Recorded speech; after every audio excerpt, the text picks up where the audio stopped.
Welcome to Jazz's food book. ഇന്ന് നമുക്ക് beef അച്ചാർ എങ്ങനെ ഉണ്ടാക്കുന്നത് നോക്കാം. അതിന് വേണ്ടിയിട്ട് ഞാനിവിടെ 1 കിലോ ബീഫ് എടുത്തിട്ടുണ്ട്. നന്നായിട്ട് ക്ലീൻ ചെയ്തെടുത്ത് വെച്ചേക്കുന്നതാണ് കേട്ടോ. ബീഫ് മേടിക്കുമ്പോൾ എപ്പോഴും ഒട്ടും തന്നെ നെയ്യുമില്ലാത്തതും അതേപോലെ തന്നെ നാരില്ലാത്തതും നോക്കിയിട്ട് മേടിക്കണം കേട്ടോ. എന്തായാലും ചെറുതാക്കാൻ പറ്റുമോ അത്രയും ചെറുതാക്കിയാൽ നല്ലതാണ് കേട്ടോ ബീഫ്. ഇനി നമുക്ക് ഈ ബീഫ് ഒന്ന് ഉപ്പും കായം വെച്ച് വെക്കണം. അതിന് വേണ്ടിയിട്ട് ഞാനിവിടെ ഇതിലേക്ക് ആവശ്യത്തിന് ഉപ്പ് ചേർത്ത് കൊടുക്കുന്നുണ്ട്. പിന്നെ ഇതിലേക്ക് 1 ടേബിൾ സ്പൂൺ മുളക് പൊടി ചേർത്ത് കൊടുക്കുക. പിന്നെ 1 ടേബിൾ സ്പൂൺ കുരുമുളകിൻ്റെ പൊടി ചേർത്ത് കൊടുക്കുക. 1/2 ടേബിൾ സ്പൂൺ പെരിഞ്ജീരകത്തിൻ്റെ പൊടി ചേർത്ത് കൊടുക്കുക. 1/2 ടീസ്പൂൺ മഞ്ഞൾപ്പൊടിയും കൂടി ചേർത്ത് കൊടുക്കുക. പിന്നെ ഇതിലേക്കൊരു 2 ടേബിൾ സ്പൂൺ സുർക്ക ചേർത്ത് കൊടുക്കുക.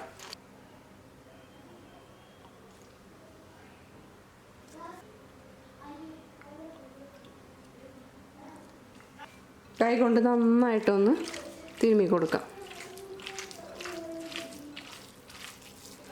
ഇനി ഇതിലേക്ക് 1 ടേബിൾ സ്പൂൺ ഇഞ്ചി പേസ്റ്റ് ചേർത്ത് കൊടുക്കുക. 1 ടേബിൾ സ്പൂൺ വെളുത്തുള്ളി പേസ്റ്റും ചേർത്ത് കൊടുക്കുക. ഇനി എല്ലാം കൂടിയിട്ട് നന്നായിട്ട് കൂട്ടി യോജിപ്പിച്ച് കൊടുത്ത് ഒരു 10 മിനിറ്റ് ഒന്ന് മാറ്റി വെക്കാം. 10 മിനിറ്റോ അതല്ലാന്നുണ്ടെങ്കിൽ നിങ്ങൾക്ക് സമയം ഉണ്ടെങ്കിൽ 1 മണിക്കൂറൊക്കെ ഈ ഉപ്പും കായം തേച്ചിട്ട് എടുത്ത് മാറ്റി വെക്കാം കേട്ടോ. ഇനി നമുക്കൊരു കുക്കറിലേക്ക് ബീഫ് ഇട്ട് കൊടുക്കാം. ഇതിൽ ഇങ്ങനെ ഒട്ടും വെള്ളം ചേർക്കാനില്ല, ഒട്ടും വെള്ളം ചേർക്കാണ്ടാണ് വേവിച്ചെടുക്കുന്നത്. എന്തായാലും ബീഫിൽ നിന്ന് കുറച്ച് വെള്ളം ഇറങ്ങും കേട്ടോ. അപ്പോൾ ഇതൊരു മീഡിയം ഫ്ലെയിമിൽ ഒരു 4 വിസിൽ വരുത്തി വേവിച്ചെടുക്കാം. ഒരുപാട് അങ്ങോട്ട് വേവാവരുത്, കാരണം ഇത് നമ്മൾ പൊരിച്ചെടുക്കേണ്ടതാണ്. വേവ് കൂടിക്കഴിഞ്ഞിട്ടുണ്ടെങ്കിൽ നമ്മൾ പൊരിച്ചെടുക്കുന്ന സമയത്ത് ഇത് നുറുങ്ങിപ്പോവും. ഇനി കുക്കറിനെ മൂടി വെച്ച് കൊടുത്തതിന് ശേഷം നമുക്കൊന്ന് മീഡിയം ഫ്ലെയിമിൽ ഒരു 4 വിസിൽ വരുത്തി വേവിച്ചെടുക്കാം.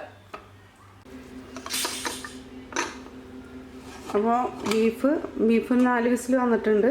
ബീഫിൽ ഞാൻ ഒട്ടും വെള്ളം ഒഴിച്ചിട്ടുണ്ടായില്ല കേട്ടോ, എന്നാലും കുറച്ച് വെള്ളം വന്നിട്ടുണ്ട്. ഈ വെള്ളം ഈ കുക്കറിൽ വെച്ചിട്ട് തന്നെ ഒന്ന് വറ്റിച്ചെടുക്കാം. കുറച്ച് വറ്റിച്ചാൽ മതി, ബാക്കി ഇനി നമുക്ക് പൊരിച്ചെടുക്കാം. ഇനി നമുക്ക് ബീഫ് പൊരിച്ചെടുക്കാം. ബീഫ് പൊരിച്ചെടുക്കാൻ വേണ്ടിയിട്ട് ഞാനൊരു പാൻ വെച്ച് കൊടുത്തിട്ടുണ്ട്. നന്നായി ചൂടായതിന് ശേഷം ഇതിലേക്ക് പൊരിച്ചെടുക്കാൻ ആവശ്യത്തിനുള്ള വെളിച്ചെണ്ണ ഒഴിച്ച് കൊടുക്കുക. വെളിച്ചെണ്ണയിലാണ് കേട്ടോ പൊരിച്ചെടുക്കുന്നത്.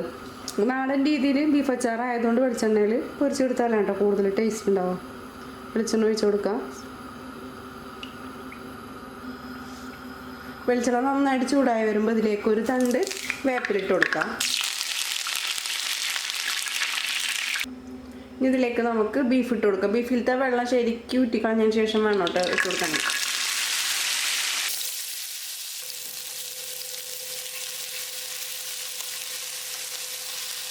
ബീഫ് അച്ചാറ്, മീനച്ചാറ്, ചിക്കൻ അച്ചാറൊക്കെ ഇടുമ്പോൾ നന്നായിട്ട് മൊരിയിച്ചെടുക്കണം കേട്ടോ.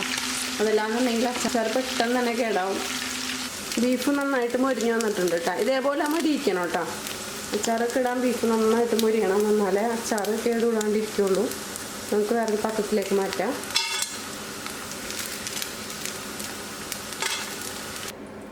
ബാക്കിയുള്ള ബീഫും ഇതേപോലെ തന്നെ പൊരിച്ചെടുക്കാം.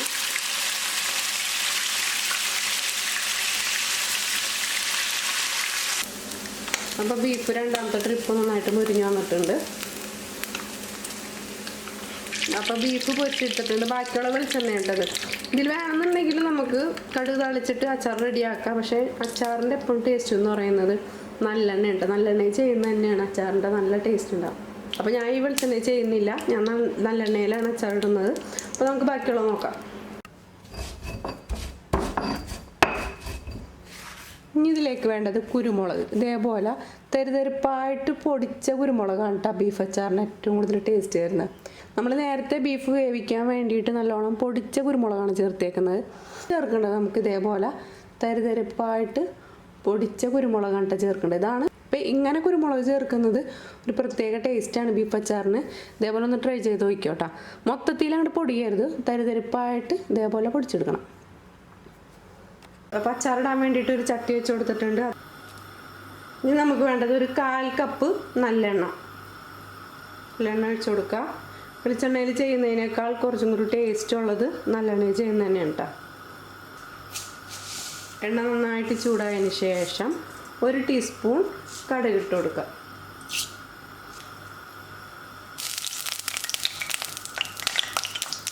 കടുക് പൊട്ടിയതിന് ശേഷം ഇതിലേക്കൊരു 6 പച്ചമുളക് ഇതേപോലെ ചെറുതാക്കിയിട്ട് അരിഞ്ഞത് ചേർത്ത് കൊടുക്കാം.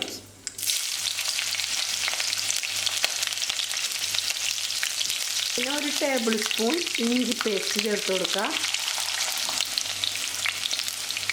1.5 ടേബിൾ സ്പൂൺ വെളുത്തുള്ളി പേസ്റ്റ് ചേർത്ത് കൊടുക്കുക. നമ്മൾ നേരത്തെ 1 ടേബിൾ സ്പൂൺ ഇഞ്ചി പേസ്റ്റും 1 ടേബിൾ സ്പൂൺ വെളുത്തുള്ളി പേസ്റ്റും ചേർത്ത് കൊടുത്തിട്ടുണ്ട് കേട്ടോ. ബീഫിൽ വെളുത്തുള്ളിയാണ് ഏറ്റവും കൂടുതൽ വേണ്ടത്.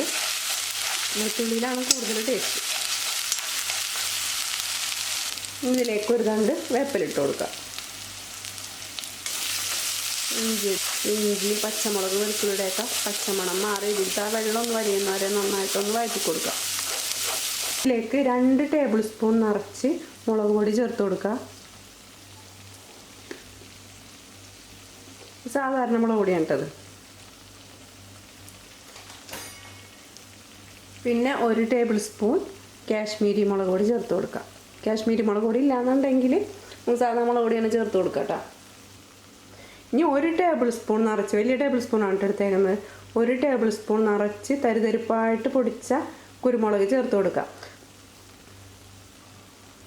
ഇനി പൊടികളിലേക്ക് പച്ചമണം മാറുന്നവരൊന്ന് തീ കുറച്ചിട്ടിട്ടൊന്ന് വഴറ്റി കൊടുക്കാം.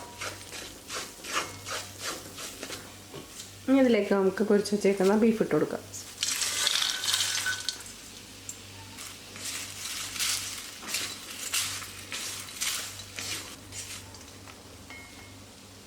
ഇതിലേക്ക് നമുക്ക് ഉപ്പ് ചേർത്ത് കൊടുക്കാം. കല്ലുപ്പാണ് കേട്ടോ ചേർത്ത് കൊടുക്കുന്നത്.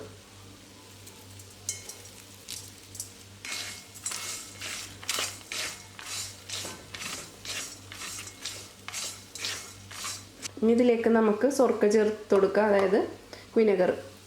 ഞാനിവിടെ 250 ml കപ്പിൽ കറക്റ്റ് 1 കപ്പ് സ്വർക്കയാണ് എടുക്കുന്നത്. 1 കിലോ ബീഫിന് കറക്റ്റ് 1 കപ്പ് സ്വർക്ക കറക്റ്റാണ്. ഒഴിച്ചു കൊടുക്കുക.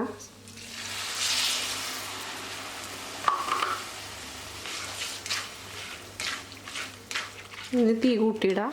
നന്നായിട്ട് തിളച്ചോട്ടെ കേട്ടോ.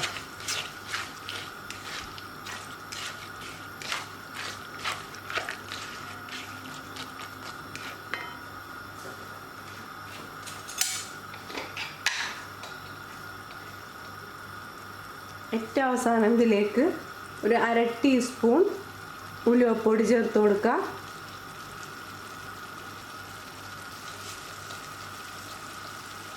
പിന്നെ ഇതിലേക്ക് 1 ടീസ്പൂൺ നിറച്ച് ഗരം മസാലപ്പൊടി ചേർത്ത് കൊടുക്കുക, നമ്മുടെ നാടൻ ഗരം മസാലപ്പൊടി. പിന്നെ ഒരു 2 നുള്ള് കായപ്പൊടി ചേർത്ത് കൊടുക്കുക.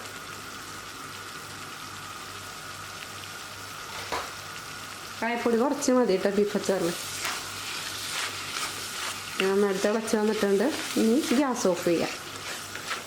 അപ്പോൾ ഇതാണ് നമ്മുടെ ഇറച്ചി അച്ചാർ. അപ്പോൾ ഈ സമയത്ത് നമ്മൾ ഉപ്പ് പോരായിട്ടുണ്ടെങ്കിൽ ഉപ്പിട്ട് കൊടുക്കുക. ചൂടാറി കഴിയുമ്പോൾ കറക്റ്റ് പരുവാവും കേട്ടോ. പിന്നെ ഇതിൽ സ്വർക്ക കൂടി എന്നുള്ള പേടിയൊന്നും വേണ്ട. അപ്പോൾ ഈ സമയത്ത് നിങ്ങൾ ടേസ്റ്റ് നോക്കുമ്പോൾ നല്ല പുളി ഉണ്ടാവും കേട്ടോ, പേടിക്കണ്ട. ഇത് ചൂടാറി കഴിയുമ്പോൾ അതിൻ്റെ ഉപ്പും പുളിയൊക്കെ കറക്റ്റായിട്ട് അറിയാൻ പറ്റുള്ളൂ. നമ്മൾ ബീഫാകുമ്പോൾ അത്യാവശ്യം നല്ല എരിവും ഉപ്പും പുളിയൊക്കെ വേണം, നല്ല ബീഫ് അച്ചാറിന് ടേസ്റ്റ് ഉണ്ടാവുള്ളൂ.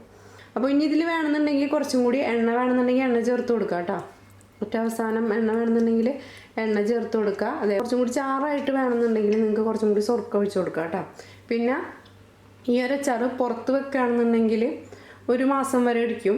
ഫ്രിഡ്ജിലൊക്കെ വെക്കുകയാണെന്നുണ്ടെങ്കിൽ ഒരു 3 മാസം വരെ ഇരിക്കും കേട്ടോ. പുറത്ത് വെച്ച് കൂട്ടുന്നത് തന്നെയാണ് കൂടുതൽ ടേസ്റ്റ്. ബീഫ് അച്ചാറൊന്നും അധികം ദിവസം ഇരിക്കൊന്നുമില്ലല്ലോ, എല്ലാവരും ഇടയ്ക്കിടയ്ക്ക് ഇങ്ങനെ പറക്കി തിന്നുന്ന സാധനമല്ലേ. അപ്പോൾ നമ്മുടെ ബീഫ് അച്ചാർ റെഡി ആയിട്ടുണ്ട്. അപ്പോൾ എല്ലാവരും ട്രൈ ചെയ്ത് നോക്കുക, അഭിപ്രായങ്ങൾ അറിയിക്കുക. അപ്പോൾ അടുത്ത വീഡിയോ ആയിട്ട് വരുന്നവരെ ഓക്കെ, ബൈ, സീ യു.